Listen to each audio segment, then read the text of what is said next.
Welcome to the art and science of complex sales. You've joined us in the coaching quarter. This podcast is dedicated to elevating the sales profession. Our listeners range from first-time salespeople to seasoned sales leaders and driven CEOs. They all come to learn from the best in the business as we interview top sales transformation specialists, go-to-market leaders, revenue thought leaders, and more with only one question on our minds: how we get better together. This 12-episode quarter, brought to you by Membrane.com, will start to hone in on a key element in performance: sales coaching. Each of our guests speaks to this a bit differently and brings their own unique take, but all cover the topic, how to execute, and the exponential impact it makes. So let's start shining bright and get kicked off with today's guest. Yuri Sluis's mission is to help B2B sales professionals stay relevant in today's market. With digital transformation accelerating at lightning speed, Yuri has devoted his life and career to helping sales professionals make a positive impact on those around them. He's founder of salesplaybook.pro and saleshookup.com, and he has a particular passion for coaching and mentoring in sales, going so far as to create one of the first peer-to-peer mentoring technologies in the sales space. Coaching and self-empowerment through learning are absolutely critical in driving personal and revenue growth, and Yuri and I dive deeply into this. So let's get moving today with Yuri Sluis. Yuri, welcome to the Art and Science of Complex Sales. How are you, my man? I'm doing great. Great to be here, Paul, and nice to see you again. Well, it's wonderful to see you as well. And you're telling me you're going to have to bring the energy because you understand that you just came off of like a three-hour training with like 10 top tier sales execs. That's pretty cool. Absolutely. And these people, they high expectation actually drives me to give more of myself, because these people are really hungry to learn more and to achieve more. So I love working with ambitious people. Well, that's fantastic. We talked prior to this, and I know one of the things that I really appreciate that we're going to dive into in this episode is the idea of that ambition and self-empowerment and self-betterment in sales and how we can do that. But the very first thing that we're going to start on is Yuri Sluis defines sales. Yeah, define sales.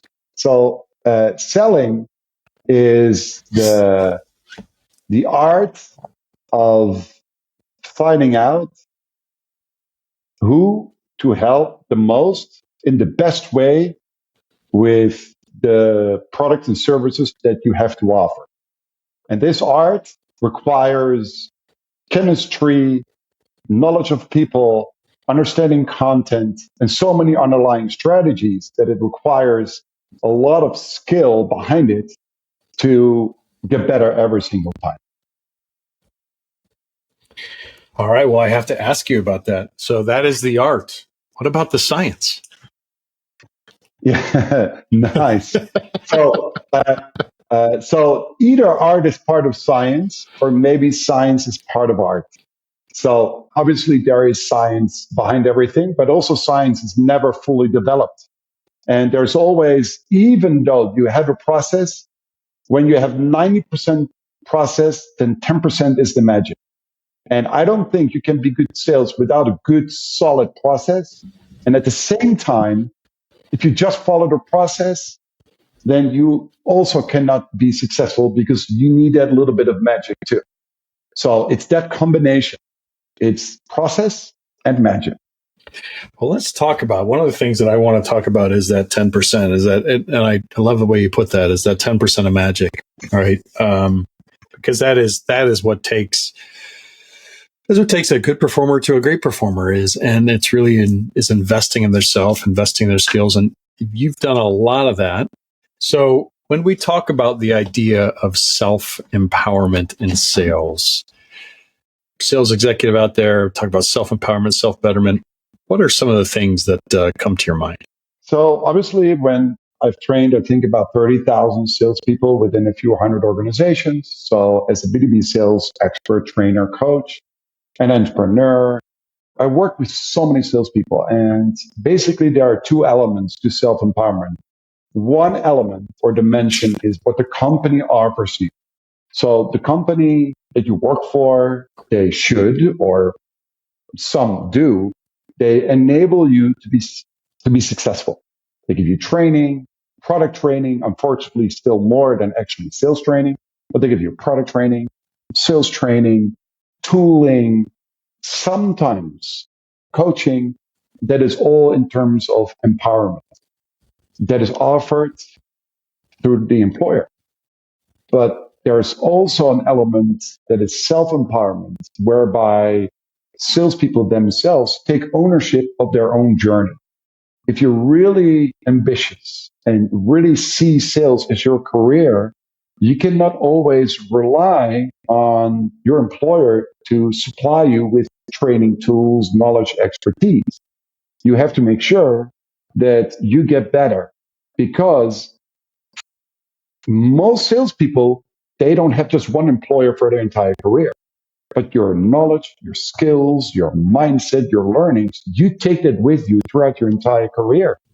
So wherever you work, you better make the most of it. It's not just getting deals or your commissions or enjoying the success. It is also the underlying growth that you are responsible for. And if you, apart from what your company offers, you also have to empower yourself in terms of energy, inspiration, knowledge, purpose, to make sure that you help yourself to get better, which is not just a skills thing. It's also, like I said, energy, mindsets, inspiration, knowledge, purpose, to make sure that you make the most out of your role in sales. And it doesn't matter if you're an SDR, BDR, manager, a director, or VP, because it's not about how good you are, but how great you can be. And learning is continuous. It never stops. Well, tell me about your own journey. I wrote down a lot of notes on that, and we're going to dive deep. But tell me a little bit about your own journey and how you model some of this stuff, and then decided to ultimately train some of this. Yeah, so I was lucky that early in my career, I was actually thrown in the deep. I was working at an IBM business partner a long time ago, and I was, I think, only 21 years old. And the CEO got sick, and he asked me to give the speech to all these people at IBM. There were CEOs and large directors of these huge logistics companies, and I had to give the speech about the future of IBM. And I was 21. I barely didn't knew it myself, but I was thrown in the deep, and I learned to get comfortable with the uncomfortable. It was hugely intimidated. I had all these people, and I had to give a speech, and I learned a lot just by doing this. And even I did my cold calling and my demos. I was only 21, and I was actually selling CRM systems before the term CRM was even coined. So it's a long time ago. And throughout my career, I worked at Forrester Research, IDC, British Telecom, all in senior sales positions. So because I had several of these employers, I learned how to sell, and I was constantly surrounded with people that were so much better than I was. I was so impressed with all these professionals, with the way how they articulated themselves and how they handled clients and prospects. And I always thought, wow, I can never be like them. They're amazing. But just out of my fear to not be successful or my personal insecurity, I devoted my time just to get better and learn as much as I possibly could. And I was more fanatic than I think my average colleague, getting up extremely early, reading everything that I could get my hands on. I was calling more than anybody else, having meetings, and eventually I was a top performer of every company that I worked for. And I really, really enjoyed this idea that, especially in sales, you can give so much of your own skill and mindset and your attitude that you get immediate feedback from your clients or your prospects. So the more you put in, the more you get out. And after I traveled around the world, and I was even a TV presenter at one point, I decided to devote my time, my career, actually to help salespeople to be successful. Because in my last job at BT Global Services, I got the complaint of my manager, in fact, where I ended up spending almost half my time to coach my colleagues doing role plays in negotiation, or how to send the right emails to CEOs of global Fortune 500 companies.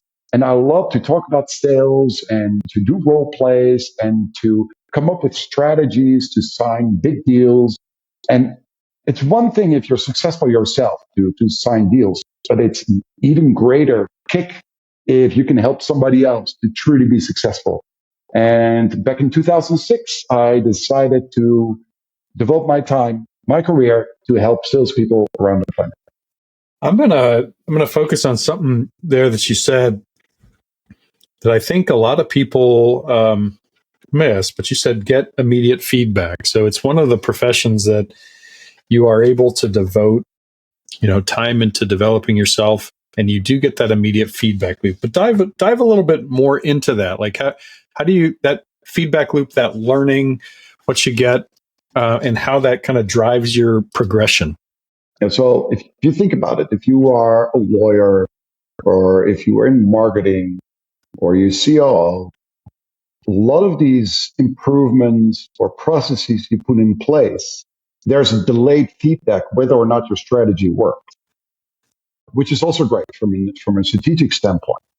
But being in sales, if you need to convince a person or you are trying to get access to a VP or a CEO of an existing opportunity, or the moment comes where they're going to decide whether to go with you or your competitor, it is so in your face. The choices you make, the energy you transmit, or the skills you apply, you quickly know whether or not you did the right thing. And it's either instant, immediate, or direct feedback. It doesn't take long for you to find out whether or not your intervention or strategy or whatever it is that you did was working. And it's not only from an active standpoint, it can also be how well did you listen? How well did you actually understand the problem of your client? Or how well did you find out what unique situation they were in and how much did you address their situation sufficiently so you could have demonstrated what specific value you were able to give to your prospect or client. And that idea, I love it because it's like the moment of truth. It's the same thing as giving a speech and you have an audience and the audience is gone. It is like now or never. And that idea that is performance based and you cannot click on rewind and do it over again and another time rewind. No, these are a lot of moments of truth that are part of a chain that will determine whether or not you are successful. And you can analyze, you can reflect on every part of that chain, and you have the ability, if you take the right lessons out of it, to get better and to optimize it. That's something that's really interesting because one of the biggest things I get to talk to salespeople all over the world in this. One of the biggest things that I hear is that coaching, just in general, sales coaching and being able to have somebody that'll walk with you through these deals, through filtering that feedback and then making sense of it, is not at a high point in our profession, right? It actually has been one of the things in the profession that really needs a lot of work, a lot of help. But when we're talking self-empowerment, what would you tell somebody that maybe they're not naturally inclined to, just rush to the next meeting, right? They're not naturally inclined to reflect. They're not naturally inclined to get that feedback and then take it in. How would you tell them they should change their behaviors or modify their behaviors to actually get that learning experience? Yeah, that's $1 million question right there. Paul, I love the question, man. I love it because the first thing is the salesperson needs to be intrinsically motivated to even ask him or herself that question, right? Mm-hmm. That's where it starts. Do you want to be better? Because you can always come with 1,000 excuses why you didn't close a deal or just walk away from reflection because it's easier. Nobody likes to critically look in a mirror and say, okay, what could I have done better? It requires a high sense of accountability and a level of professionalism to even ask that question yourself. Now, the people that do ask themselves, the question is, can you get it in the house or do you need to find it elsewhere? Because the last thing, because self-coaching without any other person looking from the outside in can be really dangerous, because maybe you're changing the one thing that you should keep, and the things that you don't change is actually the one thing that keeps you from being successful. Because change isn't always good. If something is working, you better repeat that part. So the question is your filter objective and neutral enough to know what you do well or where you're missing the mark? And it's you need a different pair of eyes to look at your sales approach, your behavior, your mindset, your choices, your decisions to reflect, because that's the only way for you to even identify how can I improve my sales or what should I actually keep. So the more external this pair of eyes are, the better. Yeah, I would always do it, and this is early on, didn't even know the concept. I mean, early on in my career, I didn't even know the concept of a sales coach, right? They would just, here's the playbook, run this playbook, here's your list, call these people. And good luck. Good luck, have fun. So I had to figure out like how to do it, which was interesting. And I that's why I turned to data, which was very interesting. Like the number of calls I'd be making, the success rates based on the behaviors that I did. And so I make this, X number of calls, and I use this type of script, and it hit this number of times conversationally, and it missed this number of times. So that was really helpful. But I never really found that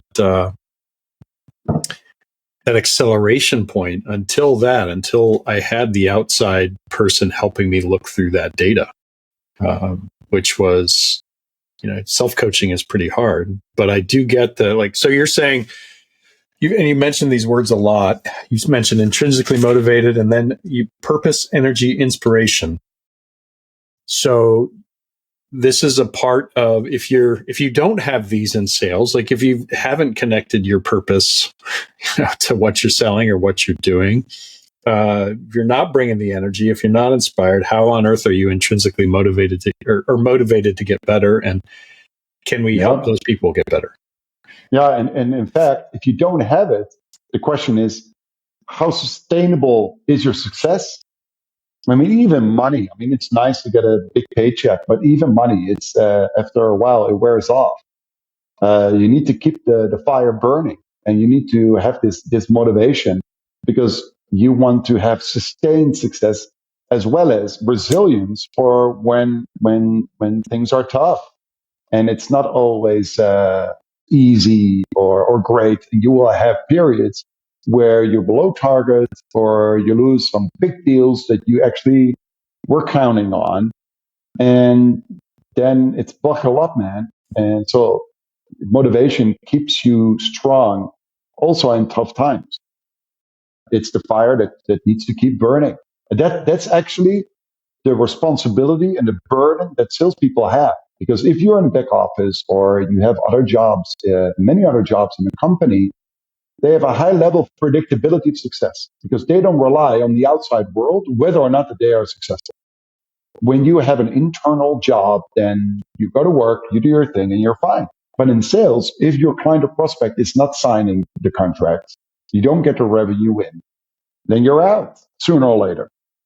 So you carry that level of insecurity and that burden for the company in order to bring in the revenue that companies really need.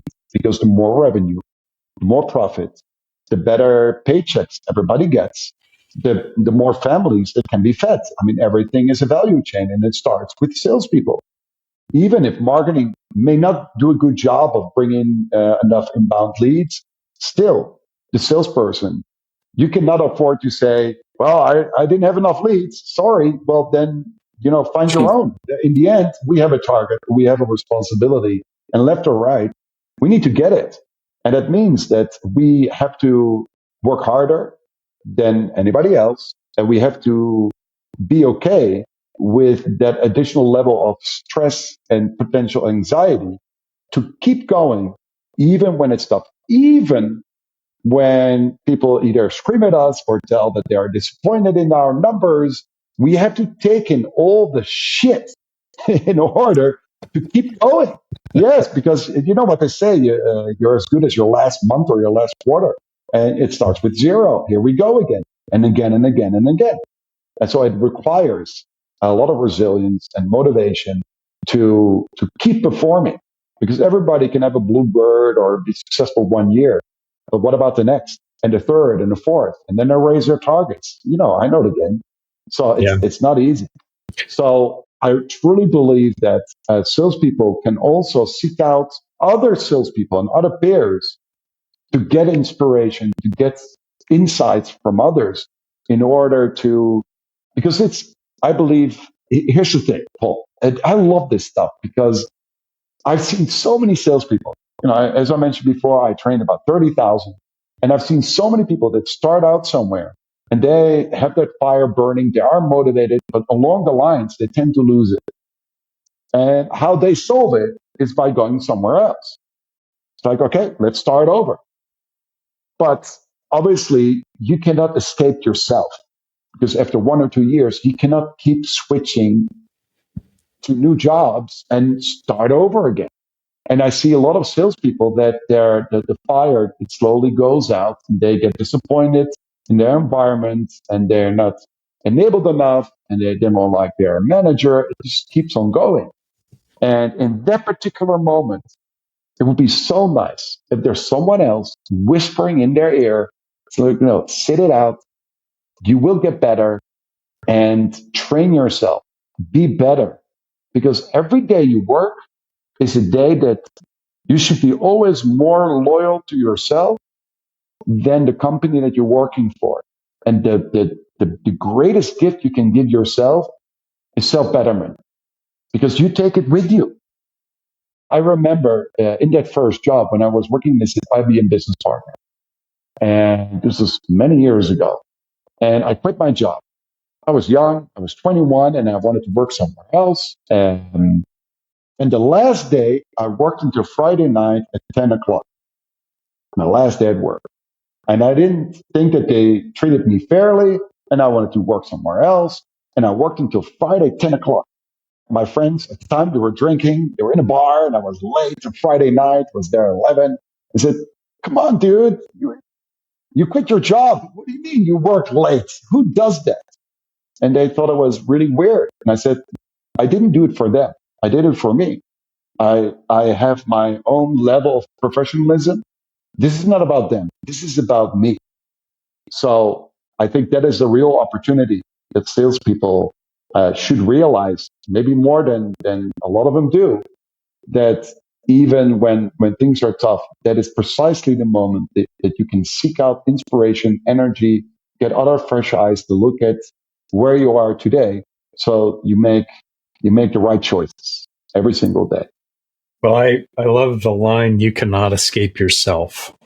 I think that might be like a new headline on my LinkedIn or something. I think that's, well, and it's, make a couple of comments and then ask a few more questions. But like I had this revelation early on in my career that sales was a gig that you're always measured by your short-term results, but your success in the short-term results is always 100% based on your long-term actions and self leadership. So it's like that, and it was great because for me it went back to athletics, you know, where I was like, okay, I was a swimmer. I had one race to swim, but that race I would prepare for a year for, right? And it was always based on that, and so it helped me have my definition of sales, which number one is leadership. And I think sales is leadership, and because it's self-leadership first, though.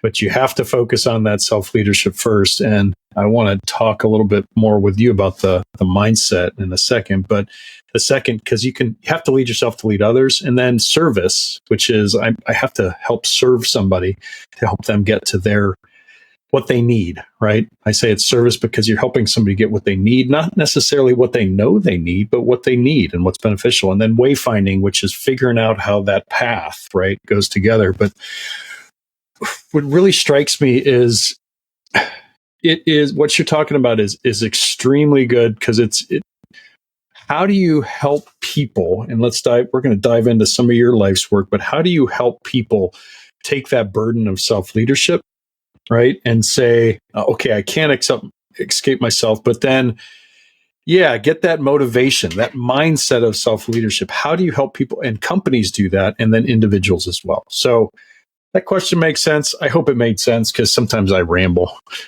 If I ramble, they'll just cut me off. Let's ramble together. That's okay. What the podcasts are for. So let's ramble together then.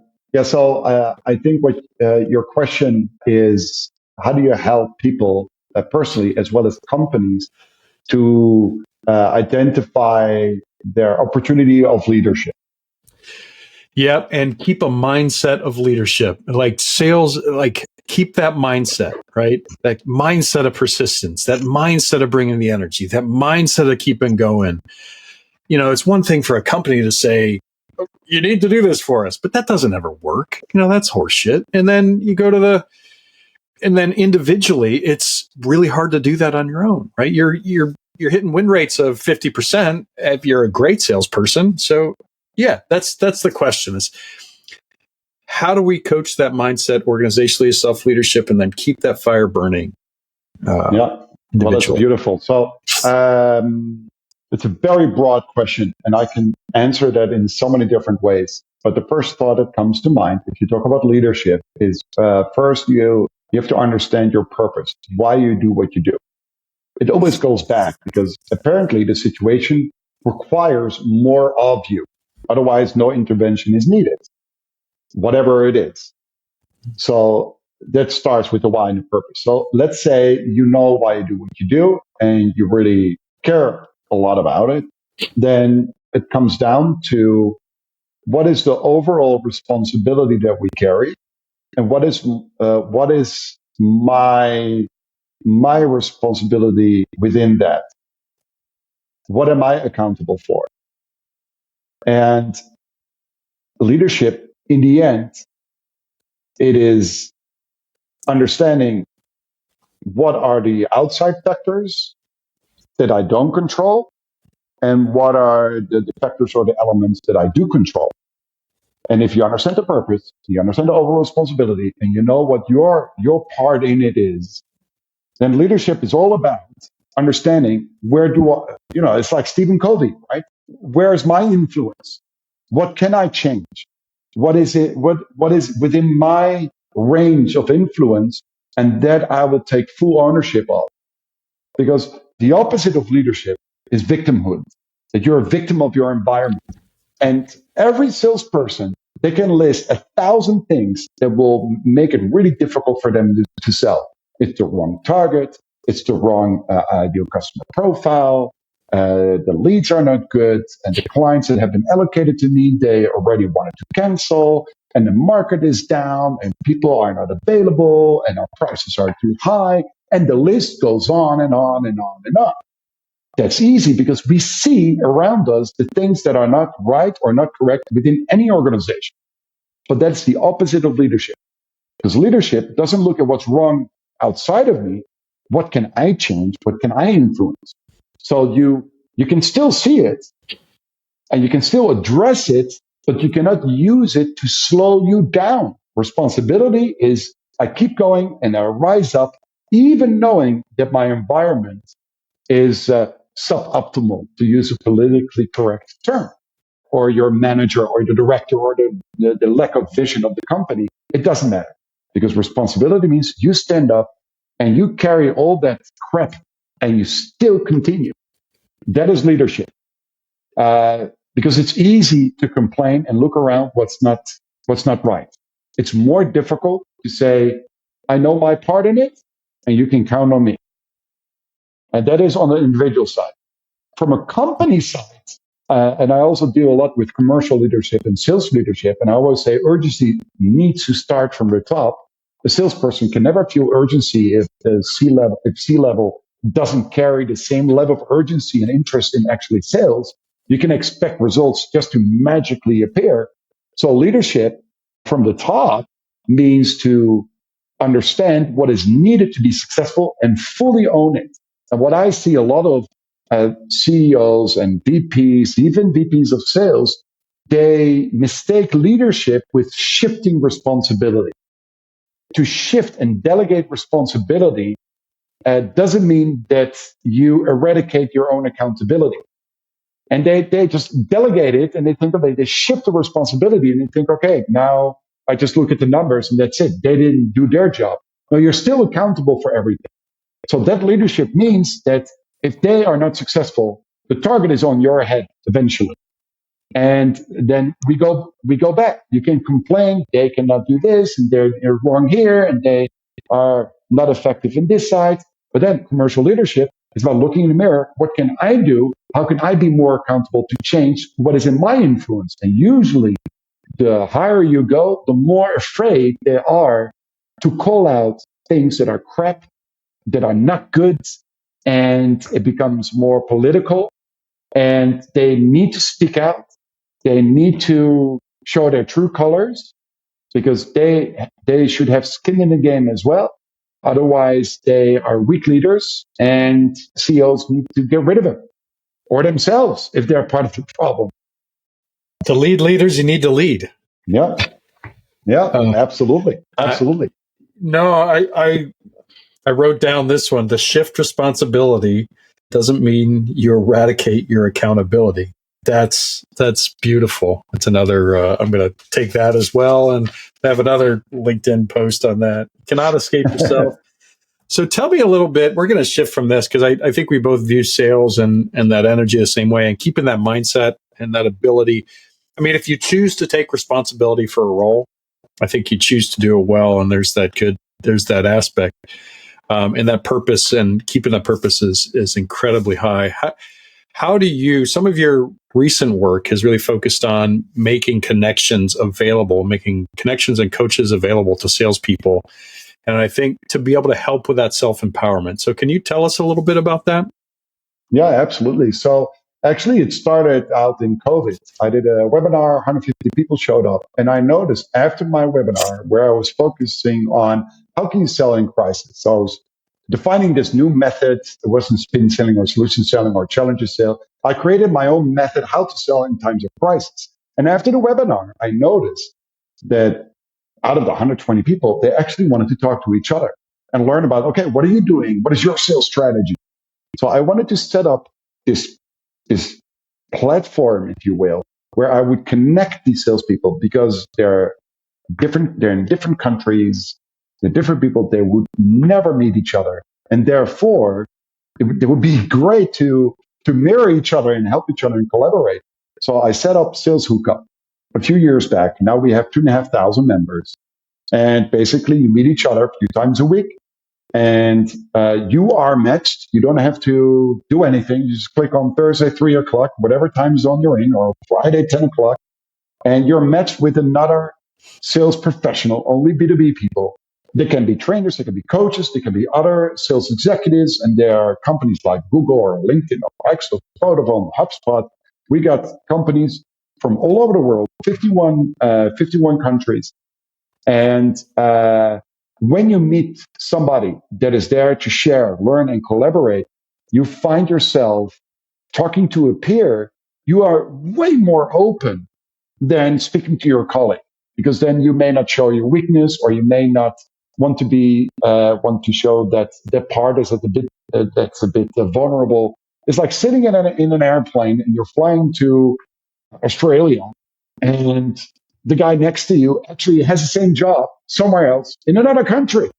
So you end up talking and sharing stuff because there is little chance that you're going to physically meet or see each other the next day. You find yourself way more open, and then it's easier and quicker to learn. And it's been quite successful so far. We have hundreds of people meeting each other every single week. And I build a team. I got some investment in it. So the platform is called SalesHookup, and it's still free. And I really get inspired because there's so many stories there's one guy in Dubai, for example, and he met a founder in San Francisco, got a job offer, and he moved all the way to the US. Or two ladies in Toronto that randomly met through our platform, and now they meet each other every week. Or even this guy in Nepal met, I think, somebody also in the US, and actually they ended up doing business with each other. And I know of a woman that worked at Zoom who wanted to be connected to a senior VP at Microsoft. And through a sales hookup, she got an introduction.